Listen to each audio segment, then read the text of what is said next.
Hey there, folks. Chris McLean back with another episode. And on the show today, I've got Darian from Dash Activate Online. And they help e-commerce stores in the health and wellness space rapidly find new customers thanks to the power of Facebook, Instagram, and TikTok ads mixed with powerful user-generated content. They run a very specific type of funnel that works in this high saturation, high skepticism niche where people actually need to be educated and nurtured towards purchase. We're going to get into all of that good stuff and more. Darian, thanks for swinging by, mate. Great. Awesome. Yeah. Thanks for having me, Chris. Pleasure.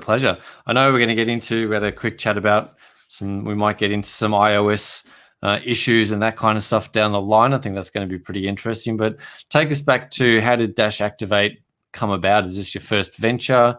What were you doing before this? How did you get started? That's a great question. So I've been in the space now for maybe like almost 10 years. I started off on the other side, dabbling in e-commerce businesses, I started off trying to do a print-on-demand store, then a drop shipping store, then I tried to create a private label store. Had some success with that private label store, and then naturally a bunch of my friends who were trying to do the same thing came to me for Facebook ads. So I started freelancing and running their ads for them, and just kind of it grew from there and organically evolved into me bringing on media buyers and account managers, handling the creative. And I've been in the space now for coming on to a decade, which is scary actually, because I feel like I only just finished uni. But that was almost 20 years ago now. So it's crazy. But in terms of the agency, that's it. Yeah, in terms of the agency, we specialize in e-commerce. And as you said, because on Facebook, you can't just buy people that want to buy supplements today because you would just buy that audience all day long. We really lean on a very heavy content process to kind of capture the right people, drive the engagement, and then move them through that funnel to nurture them. Almost like the idea of going after the people that are on the edge of the golf green as opposed to the people that are at the hole, and working on ways to move them towards the hole. It's kind of how we position it. Right. So you're sort of looking at that buyer persona, that buyer stage where you sort of got people that are ready to buy now, and that's a decent size of the market, but your broader piece of the market is people that kind of haven't quite made that decision yet. They might be in sort of search mode.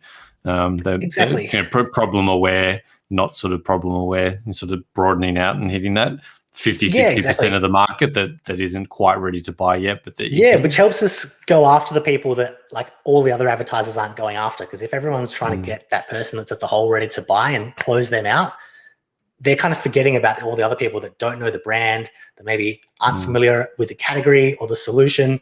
And so those are the people that we want to go after and open up that conversation, create a relationship, and then start nurturing them towards sale through a lot of the bespoke content we do, like the UGC stuff, authority content, influencer unboxings and reviews, customer testimonials and stuff, all that good stuff.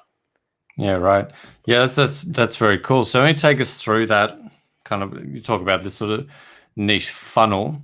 And you touched on some of the stuff. Be interesting to understand. So high level, what does that funnel look like? Of course. So at a really high level, because you can't, let's talk about it from a perspective of a supplement business, because you can't just buy people that want to buy protein powder today that have their credit card out and are ready to buy, because if you could, we would just buy that audience all day long.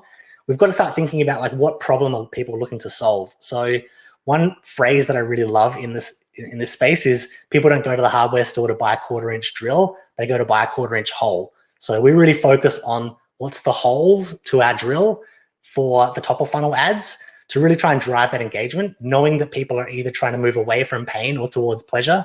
That's kind of what we're leaning on there and testing a lot of messaging on either of those angles. The whole goal of that is really to start sorting out the people that are relevant, that we want to keep spending money on, and separating them from the people that aren't relevant, that don't care, that bought protein powder yesterday, that don't have any money, that don't get paid to next week. Like, we don't want to keep spending money on those people. We want to keep spending money on people that are open to our brand and from hearing from us. So as they start engaging with those top of funnel ads, they're actually dropping into the next layer of our funnel, which is really about building that post-purchase experience pre-purchase. So things like the authority content, the testimonials, the unboxings. A lot of brands we work with, especially in some of the natural product space, all ship their products out with like really awesome, like a really awesome experience when you unbox it. So there's tissue paper, there's a thank you card, all that kind of stuff that adds to that buying experience. We want to show that as much as we can before someone's purchased to a cold audience, because then they know exactly what they're in for when they click that buy now button. And so that's how we're starting to engage them and open up that conversation in the middle of the funnel. Bottom of the funnel, it's all about offers and closing out those people that are there ready to buy but just haven't seen quite enough. And then really the secret sauce to really blowing up the entire strategy is knowing how often are people coming back, how much are they spending, and then what can we intercept them with in terms of bundles so that we can get them to come back sooner and spend more, because they're generally the easiest people to sell to, especially once you've taken them through that content funnel. Yeah, if you get someone down at that level, you sort of get that advocation thing right there. They've bought, they've loved the unboxing, they've had spirits. Easier to resell to that same person than go off and get another one, and cheaper as well. Yeah, exactly. And it's really thinking about, I guess, the model of what Amazon does from a marketing perspective. It's kind of the same thing where someone will go to an Amazon page, or Amazon's very commodity driven, but people don't like being sold to still at the end of the day. And so the natural browsing behavior on Amazon is people will find the category they're after. They'll have a look based on the kind of top search results. They'll look at a few of them, bounce between the reviews until they get to a point where they feel comfortable that they've made the decision. Then they go and buy. Largely, it's like still price driven, but you're still picking between similar price products that solve a similar problem. So you still need to have some level of like personalization to it. And it's that discovery process of digging through reviews and feeling like you understand the brand that unlocks that purchase. So we've kind of taken that understanding and just sprinkled that out over the Facebook funnel, knowing that a lot of people aren't going to buy straight off the rip on that first ad, but the people that are interested, now they're going to be more aware of our brand. We can start peppering in those testimonials, those reviews. People start thinking, oh, I've heard from this brand. Like, look at all these influencers that are talking about them. Or look at this mum that's getting great results. Maybe I'll take another look. And then they come back to the sales page. If they don't buy then that's when we chase them down with the 10% off, free shipping, whatever we need to do to kind of get that first purchase. And the mechanism is getting them into a Facebook group, or that sort of middle of the funnel piece. Is that not necessarily a Facebook group, but just knowing that they're hitting the site. Just knowing they're hitting the site, they're engaging with our Instagram now, they're in that ecosystem, like they've given us a signal that they're at least open to hearing from us, because all the people that scrolled through our top of funnel ads that were like, I don't care about this, I'm not interested, we don't want to keep spending money on them. So yeah, once we've got that top of funnel really dialed in, so we've got maximum engagement coming off of those prospecting ads, it's a really easy way of just basically forming like a gateway that just shovels all the people that are relevant into one pile and all the people that aren't relevant into another pile. Yeah. Okay. And you're sort of following up that funnel. It's email marketing. Is that sort of the follow-up mechanism? Yeah, email marketing's something. We don't do that ourselves, but yeah, we've definitely have a couple of partner agencies that we refer our clients to do that, because there's so much money that comes in from email. There's so much acquisition from that happens on Facebook. So that's a perfect segue actually into what we're doing with analytics, because as this iOS 14 stuff comes out, there's so much less transparency and visibility on Facebook. I'm sure your listeners are aware of this, but like as of 3 weeks from now, analytics on Facebook is literally disappearing. So they're taking away that whole section in the ads manager or in the business manager that gives us some of those insights. So we've been experimenting with a lot of third-party platforms. I don't know if I should mention them or not, but there's different partners out there that we've been kind of working with, which like from just being able to get those metrics back, it's awesome, because like we aren't really impacted at all by iOS 14 because we've got these partners that help us get this data. But the other thing is it really helps show the power of the Facebook ads, because we actually get credit for things, even if the Facebook ads don't drive those sales necessarily. So thinking about it from the email perspective, because there's only a 7-day attribution window on Facebook, if we've got buyers that we acquired through Facebook months ago, or people that come to the store, sign up to the email list, but then convert weeks later, if it was just left up to Shopify or Klaviyo or MailChimp, they're going to take the credit for that.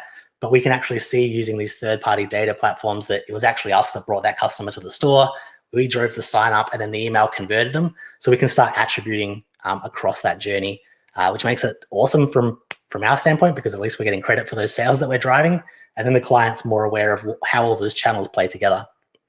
Yeah, super interesting. This is obviously a massive disruption that's sort of coming, and literally everyone in every Facebook group is freaking out about iOS 14 and saying it's going to disturb. Exactly, it's going to take all their analytics. They're not going to be able to have the same. targeting capacity that they have. Take us through what is the challenge, what's actually going on, and is it actually such a big deal? Like you said, there seems to be alternatives out there, but what is actually happening? Is it that big of a deal, and how can people start to solve for it? Yeah, so far it hasn't been that bad. Like some of the predictive stuff Facebook is doing is pretty good. I guess across all the stores we look after, maybe 25, 30% of them, there is some reasonably big discrepancies between what Facebook is saying and what Shopify is saying. I don't know if that's because of the audience and maybe a lot more of them have opted out or what it might be. But right now, the main issue is that if you've opted out of iOS 14, which actually everyone's opted out by default. So that's, I think, the biggest problem. And from the latest research I've seen, I think it's only 5% of people are actually opting back in. And I think we're in a weird world because we're in the marketing space. So as soon as I saw that, I was like, oh, obviously I'm going to opt into this. But most people are like, no. And thanks, so we're kind of stuck in this place where, all these random ads are going to be driving out. But the main thing that you're losing is like being able to pass that data back to Facebook to allow Facebook to optimize those ads. So you can't, like whilst Facebook is going to know that ad drove the conversion, the data can't actually come back to allow Facebook to then make adjustments to the delivery of those ads for the people that have opted out. So what we're doing as a makeshift is it's really kind of like the Google Tag Manager, Google Analytics stuff that it can get quite technical with the developers and everything and tagging everything up, but basically going through that process and making sure that all of the sites that we're working on, all the digital plumbing is connected so that we've got an ability to catch what people are doing. And then these platforms that we use, we can actually push those events back to Facebook. So whilst it's not automatic, we can still recover those events and still create those retargeting audiences in a kind of two-step process. So we're still good. So you can kind of patch it together if you've got exactly. Tag Manager, as long as you've got enough Google, traffic.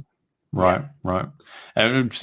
Enough traffic. What does that look like? What sort of numbers do you when you say enough traffic?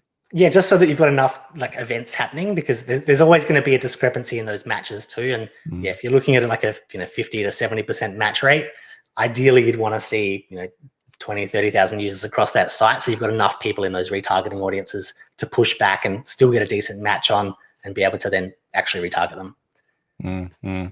So people opting out, what does it mean for the customer? What does it mean for me if I opt out versus opt in?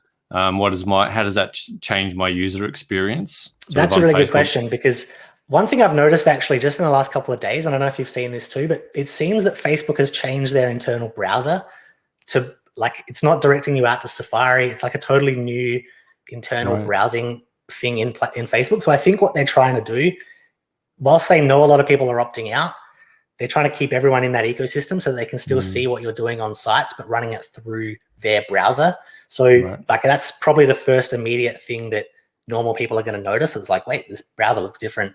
Whatever, I'm still going to keep browsing. I think I noticed that on mobile. Yeah. And Instagram, I think it's the same one too. Obviously, it's the same platform. So I think they're trying to do their best to keep everyone in that ecosystem, which means they will get that data because it's first party. You can't opt out of that. Like if you're clicking on sites or clicking on Facebook pages, Facebook knows. Yeah. The other, if you have opted out though, like that's obviously one change, but the tracking of you outside of that Facebook ecosystem it falls off. So I don't think for the regular person it's going to be a huge difference, because there's so many actions that happen within Facebook and Instagram that Facebook's still going to have a lot of data points on whatever you're looking at, on whatever you're into, based on what you're liking. But we are losing a chunk of it. So if you, let's say as a really random example, if you were a person that like doesn't browse, let's say baby products on Facebook, but you're looking at that stuff on Google and searching stores and you've opted out, we may not be able to like kind of pixel you or have you in that, cold interest of looking at baby products because we can't, like Facebook can't get that data. So in theory, you wouldn't be seeing those ads in your Facebook feed and you'll be seeing less relevant ads is kind of the pitch. Yeah, so less of that stuff where I randomly go to some website and then I get that product served on my Facebook feed. That sort of thing exactly. will happen less and less. That stuff will happen less if you've opted out for sure, because Facebook won't technically know any of that. Yeah, which is weird because that always has this weird feeling that and oftentimes you'll just say something in front of a smartwatch or in a room, right? And you'll start getting served Facebook ads. Well, that's like an interesting like theory people have, and I feel like I've spoken about this a few times where, like, is your phone listening to you? I don't know, because I think by the time you're talking about something, you've probably taken some actions without even knowing it on the internet, whether that's like clicking on a page or even just looking at a link of something that is kind of in that space. And so that's how Facebook's knowing what you're up to and kind of almost able to predict, because a lot of people like you are also doing those actions. So as soon as it starts seeing you head in that direction, it starts grouping you. I feel like that stuff is going to change. It has to change as the data gets restricted, because there's going to be less of those kind of digital signals being given off that would give Facebook that info. Yeah, I think it's an interesting question. I haven't specifically tested for it, but there are times you'll have a conversation about something you've literally never searched before or spoken about, and even a Google ad or a Facebook ad can sort of pop up for this thing, like baby diapers, which I've literally never talked about. I know I haven't searched for baby diapers, and my phone's in the room. So if I start getting served ads for baby diapers, I'll hit you up and let you know. Yeah, but it's kind of interesting. There's certainly being listened to across device, but yeah, it'd be interesting as fall off. What does it mean from an advertiser? Am I going to start paying more in terms of targeting? Is my targeting going to be worse on Facebook? There's definitely been increases in CPMs now, but this is the interesting thing. There's a lot of people in groups saying, oh my God, iOS 14's come out, CPMs are destroyed, we're paying Q4 prices right now, what's going on? I don't necessarily think it's something to do with the algorithm. My suspicion is that, and because I know we're doing it, everyone's just testing way more because we're all kind of panicking about like what's happening. And so like we're definitely deploying way more tests than we usually would. If everybody is doing that, then the demand for that inventory is going to go through the roof, which is then going to ramp up all those CPMs. So I actually think it's probably going to settle down at some point as people get more comfortable with, I guess, the new normal of iOS 14. I feel like it's going to settle down, but we may see that roll into Q4, which means the CPMs won't change, but like in reality they have, but it won't look like it. So I have a feeling that's what's going on, as opposed to like Facebook all of a sudden just doubling the price for everything. Yeah, right. Yeah, that makes sense. I mean, basic supply and demand economics. Exactly. Right? The more people are doing stuff, the more the market's going to adjust. So what is the really? It's essentially having this omni-channel customer view, right, and sort of understanding your customer across all platforms and trying to track and understand their behaviors across different things. What does that sort of look like? How are you planning for solving this, and how do people go about that? Nice. Yeah, that's definitely one of the reasons we've been looking into these third-party platforms, where it's not just like, if you think about it from Facebook's perspective, Facebook has an incentive to report as many sales as possible against the Facebook ads in Ads Manager, because it wants you to keep spending money in Facebook. Google does that too. Klaviyo does that too. Shopify does that. So you've got all these. If you're just relying on those like first-party kind of native data sources, you're probably not getting the full picture, because everyone's got their own incentive to say that they're the best channel for whatever store you're running.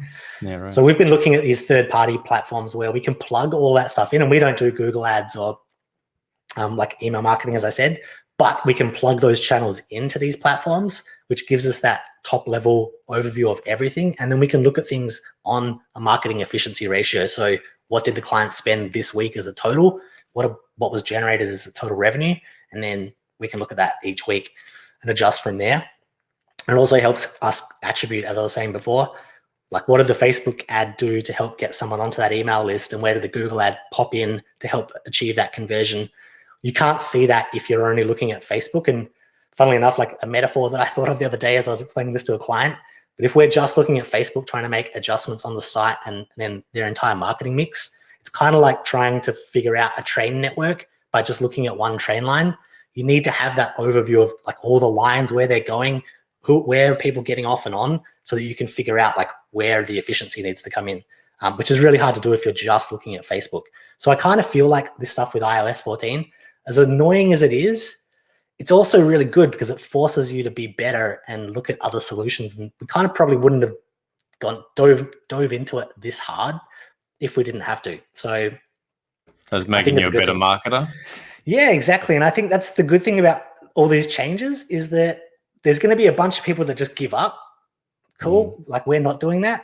And we're getting way better, like because as a result of it. So I think it's win-win. So those that are agile enough to adapt and, as you said, kind of work out what's actually going on. I think that's a really nice analogy to that sort of train network. You sort of, if you're just looking at the one line, it's very hard to understand the entire ecosystem and understand where, particularly online. And I imagine, like, say, if you're looking at Instagram, Google, Facebook, TikTok, there's several different networks and different data points involved in all those things. So really understanding where's that attribution of the sale and where's the attribution of a sales event along that line coming from, that can be really, really important too. Rather than it could be the conversion moment could be happening much earlier, but Facebook's taking the credit because it's the last jumping off point. Exactly. That's sort of my understanding. And Facebook's incentivized to do that, right? Like if you're paying money to Facebook ads, like they're going to try and claim as many of those sales as they can, which is the weird thing about this predictive thing they're doing with any users that are not like have opted out. If you're in Ads Manager and you hover over the little 2 that appears next to those metrics, it'll tell you that it's a prediction, not an actual accurate measurement. Right. And so it's basing that off of just forecasts and data. So like today we were tracking something and we saw a conversion come through on this third-party platform we've got. And then I looked in Facebook and I'm like, oh, Facebook's saying 2 and the number's wrong. So it's all guessing. So now we're just kind of using this other platform as the central point of truth. And we've got UTMs on all our ads and an ad level and everything, and we can just adjust that way. So what is the uptick phase for network for this change? Is it genuinely giving people back some sort of privacy and decision, or is it actually better off for them financially? They're obviously not. They're obviously more geared towards is saying they want to make more money. And how do you think it's going to actually? What's the real reason for Facebook to make this shift? Yeah, well, I mean, Apple was the one that drove it, but one of the weird things is it kind of does weirdly align with Facebook's objectives, right? Because if you look at the Power 5, which is like just kind of Facebook's, like, if you want to run ads, do it this way, which is all broad, open everything, like broad audiences, dynamic creative, like let it run as big and wide as possible to give it as much liquidity as you can. Facebook loves that type of campaign because it makes it way easier for them to figure out where it can deliver your ad impressions and spend your money. If you're being really selective and slicing up that audience and just saying, I just want to buy this really narrow band of people and I'm willing to pay a premium just to have these people, if everyone's doing that, it makes it much harder for Facebook to kind of juggle that inventory around and maximize their revenue off of it. So in a weird way, this is kind of playing into what Facebook wants people to do, which is autopilot everything. Like the more people are just shoveling cash into Facebook and letting Facebook do all the optimizations, the better it is for them. So there was like this battle going on between Apple and Facebook, I think in California as well. They were running like newspaper ads and billboards and stuff, kind of going back and forth at each other. Apple was taking out small business, like Facebook was saying that, and Apple was saying, we're doing this for people's privacy. In a weird way, it kind of benefits both those giant, massive corporations. And I don't think anyone, like no one's winning, like the consumers. Yeah. Funny that, and I think you can probably that's a weird coincidence. Yeah, I think you could probably just strip out in a weird way from that sentence, and it would be pretty close to the truth. It's not weird that the two monopolies are exactly. It's like two of the biggest companies in the world just like deciding to make massive changes, and just again, it's all marketing. Everything's marketing. At the end of the day, they're just spinning it like we're doing this for your benefit, but it's actually going to make us billions and billions of dollars. Yeah. There's no surprise there, but it's I guess it's interesting and it's important to understand what's actually going on, right? And I think that's a really important point that you made, that Facebook wants you just to go, oh, you handle it. Here's a bit of credit. Here's my stuff, and Facebook goes, great. How much of your money can we spend? We'll spread this all over the place. We'll give you all these We'll give you 1 billion views, but they might not. Yeah, it could just be garbage traffic. Yeah, which really, it's going back to Facebook 5-10 years ago, right, when it was a bit more Wild West, and there was people were sort of just getting onto the platform and testing out. That's how you kind of got started. You just kind of threw it out there, and Facebook went great. Yeah, and I think that's probably a lot to do with, as I said, people buying specific bits of traffic. They make a lot more money when yeah. So I think it'll catch a lot of people out, like you're saying. So I think it's really important to get behind, right? Get down a level and understand why are these platforms actually making these changes, because let's be honest, it's not about any of that. It's about them making more money at the end of the day. So understanding that, and now that you've got that understanding, now you can go, right, so now I still need to be narrow on my traffic. I don't want to just be throwing stuff out. How can I get better targeted, get that omnichannel view? So having that insight gives you the capability to to get that data and not be caught out by that change. Yeah, that's why I think it's so important that like your brands are investing in like something else to track all that in that's not Facebook, because of all those incentives to not really give you an accurate picture. That's been the funniest thing. Like, we've had a bunch of clients that have all jumped on board, which are all happy, but then a few of them were like, wait, why would we pay for something we were getting for free from Facebook before? So it's like this weird apprehension to it, but it's, the more we explain it, the more we're showing them like here's what we're actually tracking all these other clients. Like, we don't see this on your account. They're starting to get the picture, but there is that. I have noticed there's a bit of a hesitation to diving into stuff like that because everyone's so used to getting that for free from Ads Manager. Yeah, I think that's a massive point for agencies that are going to start to have these conversations with their clients. And as you said a bit earlier in the piece, that this will be a great decider for a lot of agencies. Just won't have good answers to that. Right? There's a pretty low barrier to entry Facebook people, but to answer this type of question well and have a system in place and have something to actually help the client move forward from this, that's going to help decide. The cowboys from people like yourself who have that expertise and can just legitimately explain, look, this is why you need to invest in something that you were getting for free. So that can be a massive sticker for clients. So them not understanding the space and go, well, I had this thing and now I've got to pay for it.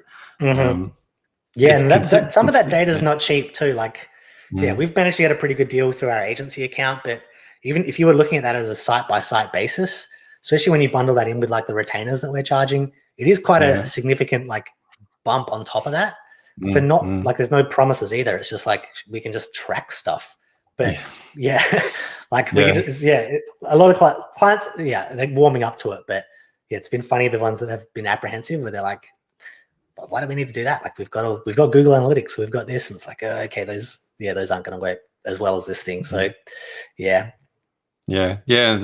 a really interesting point as well. I mean, data is expensive. You look at signing up to something like a Nielsen or these big data platforms, like that shit is expensive. And then you look at Google's free, Facebook is free, right? But you're paying for platforms, paying for it through ad spend. You might be paying for it in other ways where it seems like it's free. So I think having that genuine expertise to explain that to a client is going to be very important for agency owners. Yeah, definitely. That's a really good point. Like, it's not free. You're paying for it with your ad spend and kind of like writing a blank check because you don't know what the inefficiencies are. So it's like you're just saying, hey, Facebook, just, I don't know, charge me whatever you want on top of what I'm spending. Like, I trust you. I trust you that you're going to do the right thing by me. Exactly. Like, take my money, just bring me some sales. Hopefully they're profitable. That's going to catch a lot of people out. And hopefully it doesn't sort of impact too many clients' businesses. But I can see that people that some suppliers out there that are a bit more cowboy and cavalier in the way that they operate might get caught out, and the clients might get caught out with overspending and that kind of thing as well. So it's going to be interesting to sort of see how it plays out as this rolls out more, and sort of see how that the agency landscape changes a bit as well. I do think it's actually, like, again, a good thing, because it is going to take out a lot of very low margin businesses. Just naturally, like, that attrition is going to happen because the ads are going to be more expensive. Those CPAs are going to go up.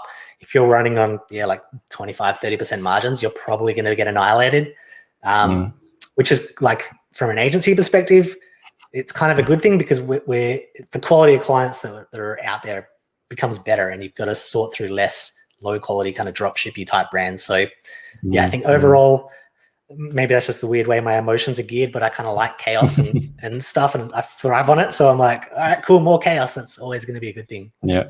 Chaos is how you learn. Yeah, exactly. Always good stuff. Big trial by fire. Yeah, exactly. Yeah. You do kind of get in, lean in, and like I said, it'll sort the wheat from the chaff, I guess, and the men from the boys and all that kind of thing, and sort of see who's actually going to, from an agency perspective, who's actually going to survive this shift. So I think that on both sides, clients might have some bit of issue with it, but I think on that agency side as well, it's going to be interesting to see how it plays out for, like you said, some of those are less than authentic or less than expertise agencies out there that might kind of just fall off because they don't even just having the capability to have that conversation with the client and explain what's happening and explain, well, here's how I'm going to fix it, and you're going to have to spend more money and fight, like all that stuff. Like the basic fundamental things of building an agency. It'd be very interesting to see how that plays out. Could wipe a few people out, which is not ideal, but for, I guess, if you're getting wiped out by chaos, you're not able to adapt. And those that will adapt will survive, and people like yourselves will pick up that business and are better placed to service that client, right? So at the end of the day, it's about actually helping clients out. Exactly, yeah. As long as you're delivering results, you're going to be fine either way, so we're not worried. Yeah. Awesome, man. Thank you so much for swinging by. Been really interesting chat. So this is top of mind for a lot of people out there at the moment. And awesome. Yeah. No, it's been great. Yeah. If people want to find out more about you, where's the best place for them to come and get connected to you? Yeah, definitely the website, so -activate.online, or our Instagram as well, I think, which isn't up there, but it's at -activate.online on Instagram. Yeah, either of those places or the Facebook page you've got up there, facebook.com/-activate-online. That's the easiest place. You'll see a form on there. You can reach out, schedule a call, send us some information, and we can get back to you. Brilliant. I'll drop all those links in the show notes so the folks at home can click and come and get connected to you. Yeah, thanks so much. Been a really insightful episode. I think there's a big issue that a lot of people are facing right now from both the client and the agency perspective. So really important conversation. I think you've had some really interesting perspective on it as well. So yeah, thanks for dropping by and dropping your insights on us. Been really interesting. I found it super useful. Hopefully the folks at home have found it just as handy. Excellent. Yeah, thanks so much, Chris.